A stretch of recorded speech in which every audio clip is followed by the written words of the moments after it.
it's Thomas Mulready from CoolCleveland.com, and we're here today in Detroit Arts District at 58th and Detroit, and we're here today with Michael DeAloia, author, Tech Czar of the city of Cleveland.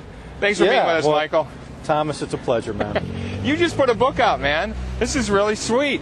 For a number of years, you've had a blog, The Cool History of Cleveland, but you just turned that into a book, Lost Cleveland, that is 7 Wonders of the Sixth City. How did it go from being a blog to being a book?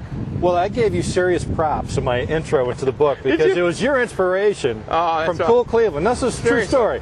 That when you started talking about how things are cool already in Cleveland, I thought, well, they've been cool since the beginning of time in Cleveland, but not a lot of people realize that. So about 3 years ago, I started Cool History of Cleveland, and I would write about the most unusual things about Cleveland. For example, Chef Boyardee started his company, Chef Boyardee, in Cleveland, Ohio, opened a couple restaurants. That was his name, Boyardee, right? Boyardee, that's right. In fact, he died in Parma in 1986. I mean, it's amazing, right?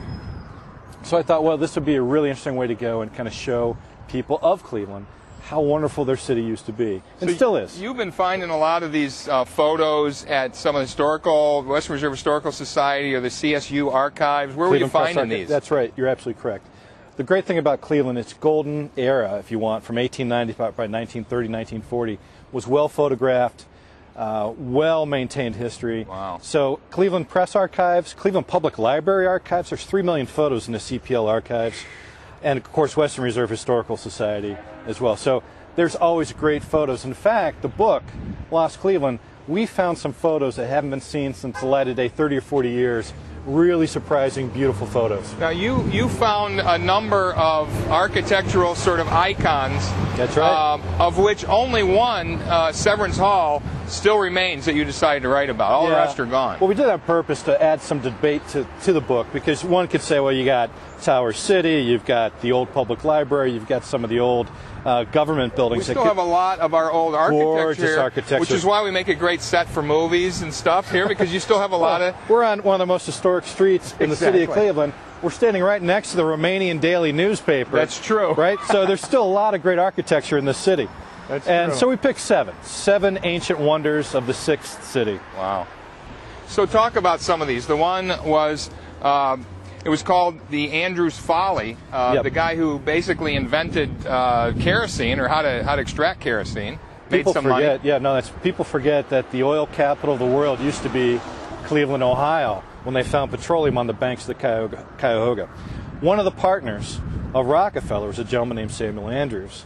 He got fired by Rockefeller, and but he made some money. He made some money, right? Well, listen, there's no income tax. He was a multi-millionaire many times over, and so to thumb his nose at Rockefeller, he bought the plot of land right across the street from Rockefeller's house, and he built this enormous mansion that he only lived in for 2.5 years.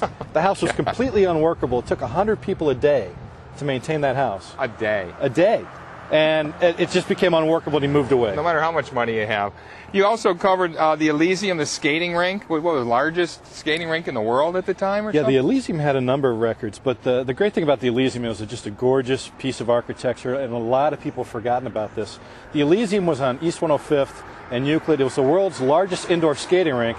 It was also the first concrete frozen floor ice skating rink in the world. Really? Yeah. A massive place. That is interesting. Yeah. The Superior Viaduct Bridge.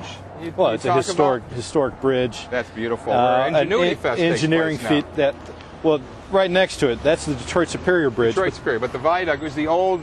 There's still a little bit of that viaduct that you can see on the western end of. Most people kind of look at that viaduct as the place where Stonebridge Apartments are at. That's right. Right, and it's a great historic use. Not a lot of people know that the wall around the Erie Street Cemetery, which is on East 9th, that wall are remnants of the old viaduct. They tore down the viaduct and used those bricks. That's right. Michael, this sounds like a fascinating book. I so appreciate what you've done to make us look at this place that we live, that we know is a fabulous place to live in right now in the 21st century. Totally. But to take us back to the early days of the 20th century, when we're the 6th largest city in the country, rocking and rolling, bigger than Chicago. That's right. And as you say, it was well documented, but it takes someone like yourself to dig it out, explain it to us, show it to us again. Thanks for taking time to talk with us, Thomas, Michael. it was my pleasure, brother. Thank you.